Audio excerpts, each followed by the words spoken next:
Thoughts versus feeling. What are the importance of these, and which of it actually is the secret to creation? Now, one of the most popular sayings in the manifestation community at large is the saying that your thoughts create your reality. On the other hand, though, in the law of assumption community, when it comes to Neville's teachings, we often hear that feeling is the secret to creation. And this has naturally sparked a lot of confusion for people, especially those who are very new to these teachings, and what it all means. Do thoughts create? Do feelings create? It's a question that I get all the time, and what inspired me to make today's video, to break down thoughts and feeling in the context of conscious manifestation. What you need to know and understand about what these are, dispelling some popular misconceptions, and overall giving you better understanding as to what the foundation is to create the life that you desire. By the way, hi, I'm Missy Renee, and on this channel we talk all things manifestation and the law of assumption, so if that's a topic that you want to learn more about,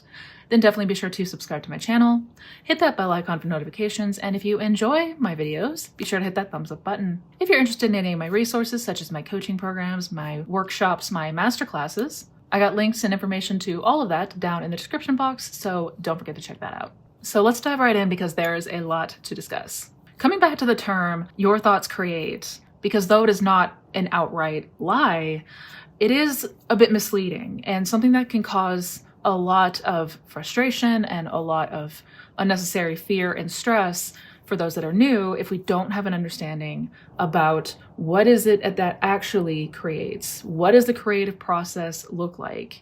The phrase "your thoughts create" is misleading at best because it's leaving out a huge, arguably the biggest component to conscious manifestation, and that is feeling.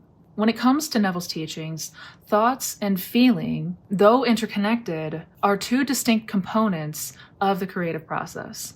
Thoughts themselves, while important, are not the primary driver of conscious manifestation, contrary to popular belief. What is the most important component is the feeling. Feeling, or the feeling of the wish fulfilled in this context, is the key to transforming your inner world into your outer experience. Neville Goddard often emphasized that the subconscious mind responds to feeling. That feeling is the language of the subconscious mind. So while thought and feeling do go hand in hand, it's important to remember that what you feel to be true is far more important than what you are currently thinking. And to deepen this understanding, we have to understand feeling in the context of the law and conscious manifestation. For arguably most people, this is where we get very confused.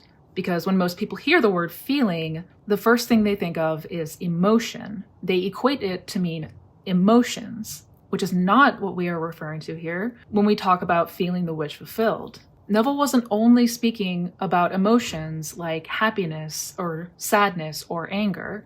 What Neville was referring to was the feeling of naturalness, an inner conviction, the sense of reality that you accept to be true in your imagination. Feeling in this context refers to what you identify with, what you naturally feel is true, what you resonate with based on your experience thus far, your memories, your circumstances. It's when your body and your mind align in agreement that something is true. Another word you can use in this context is a knowing or a sense of something. What we call intuition or that gut feeling, that is what we were referring to when we talk about feeling being the secret here. And because the subconscious picks up on what we feel, what we naturally know or sense to be true, that is what makes feeling the bridge between imagination and your external reality.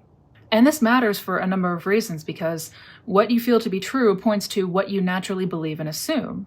And what we take away from the law is that your beliefs and assumptions are the building blocks of creation.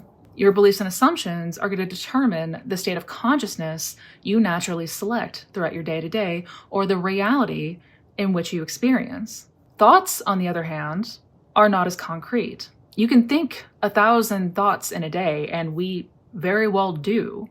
We can repeat affirmations over and over and over and over again, but if deep down you feel the opposite of what you are saying or affirming or thinking, oftentimes you find that nothing changes. The way that Neville explained it was thought is like a blueprint. But feeling is the substance that makes the blueprint real. Without feeling, thoughts remain abstract. They remain lifeless. Because the power does not lie in the words themselves, but instead it's the state of consciousness behind the words. And that state, once again, is determined by feeling. Now, that's not to dismiss the importance of thoughts in the manifestation process, because they absolutely do have a role to play. Thoughts help shape the images of our imagination, and they are, in fact, the blueprints of creation. When you think of wealth, or love, or health, or success, you are sketching the outline or that blueprint of the world you desire to live in. But as mentioned, thoughts alone are quite surface level. You can think about being rich while still feeling from a place of lack and scarcity. You can think about being loved while still feeling very lonely. That is why it's important to note that thoughts themselves are not the force that creates. They can be used to outline and shape the world in which we want to live in, and they can also be a fantastic gauge as to what the state of consciousness is that we are occupying, or the beliefs and assumptions that we currently hold to be true.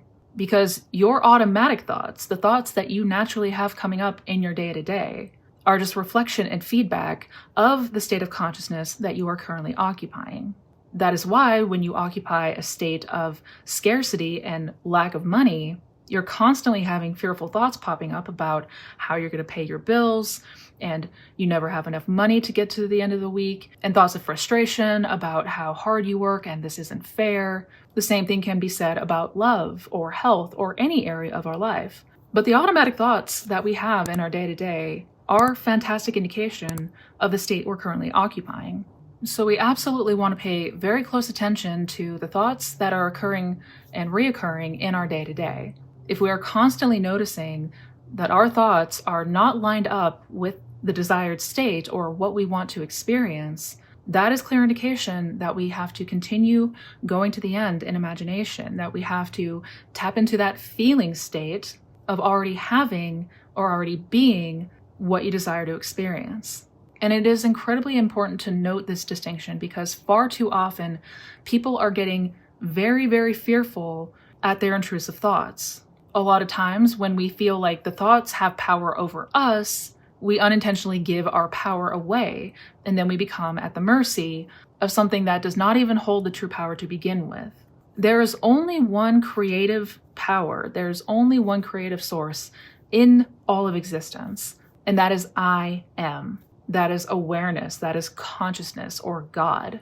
That is you in your truest sense and form. The thoughts themselves have no power over you unless we give power in the form of fear to the thoughts that we have. And I've made a video talking about how to stop fearing your negative thoughts and negative thinking patterns. And if that is something that you have been struggling with and you would like to get more information about, I'll leave the link to that video up here. But that's why it is so important we understand the nuance of these two aspects of conscious manifestation, because though thoughts do play an important role, it is not in the thoughts themselves that hold the power of creation. And this is also why when we imagine, when we think in terms of going to the end, we want to do so in a way that will resonate. We want to do so in a way that will elicit that feeling of your desired outcome and already having it. Because once a thought produces a feeling, that is what will leave a subconscious impression. And once impressed subconsciously, it must become expressed in our external world. But when it comes down to thoughts versus feelings, feeling is going to ultimately be the victor, because it is whatever you are identified with and identify as that ultimately produces that external reflection. We cannot lie to ourselves. We cannot try to fool ourselves into thinking something that we feel against. God cannot be mocked. This is why the practice of conscious manifestation involves utilizing your imagination to conjure thoughts and mental pictures and ways of imagining that produces that feeling state. Feeling into it as though it is happening right now or already has. For example, if I desire to be wealthy, then I am going to utilize my imagination. I am going to construct a scene or an affirmation or any kind of imaginal act that implies that I am abundantly wealthy. And once I start to feel that in my body, that it is true, that is when the seed is ultimately planted. Once that happens, my thoughts will not be back and forth anymore. And when your thoughts and what you feel to be true are at odds with each other, that is the root cause of double-mindedness. When we talk about double-mindedness in this context, it is when we are thinking one thing and feeling another. And as it says in the Bible, as Neville often quotes, that a double-minded man shall not receive anything. And in fact, I want to include some excerpts from Neville himself to really hone in on this distinction of feeling and the importance of it when it comes to manifesting your desires. What you feel deeply is far more important than what you are thinking. You may think about doing something for a long time and never do it. But when you feel something deeply, you are spurred to act, and God acts. He who is the cause of all life acts through a sense of feeling. You can think of 1,000 things, yet not be moved to act upon one of them. A deep conviction, felt, is far more important than anything you could ever think. Let us turn to the first chapter of the Epistle of James. Ask in faith, with no doubting, for he who doubts is like the wave of the sea that is driven and tossed by the wind. Let not that person believe that a double-minded man, unstable in all his ways, shall receive anything from the Lord. But be ye doers of the word, and not hearers only, deceiving yourself. For if you are a hearer only, and not a doer, you are like a man who observes his natural face in the mirror, and then goes his way, forgetting what he is like. But if you are a doer of the word, and not just a forgetful hearer, you will look into the perfect law of liberty, and persevere. That man shall be blessed in all his doings. What you feel deeply is far more important than what you are thinking. In closing, it's important to remember this distinction that although thoughts and feeling both play important roles, it is not ultimately the thoughts that create your reality. Thoughts create the form, but feeling is what gives life to that form. So don't just think about what you want. Feel it. Be that. Experience it in imagination until it feels like the most natural thing in the world for you. Because the world that you live in does not respond to what you are thinking. It responds to what you are conscious of being. And once we truly understand this, once we know and understand this distinction, that feeling is truly the secret, we will no longer be at the mercy of our intrusive thoughts. We will have the discernment of what actually creates, and you will be better able to bypass any resistance and feel deeply into the experience of your heart's desire. That is how you create, and that is how you will manifest literally anything you want. So I hope you guys enjoyed today's video. I hope this distinction cleared a few things up for you. I hope it alleviated some anxiety that some of you may be feeling. If you did enjoy this video, please be sure to give it a thumbs up.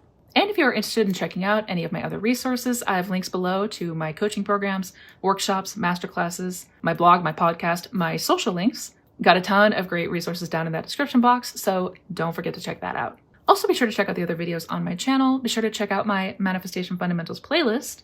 Each video is a different topic, but it all talks about how to manifest the best life possible. So until we meet next time, you guys, as always, please take care, be well, and never forget how powerful you truly are. Happy manifesting, guys.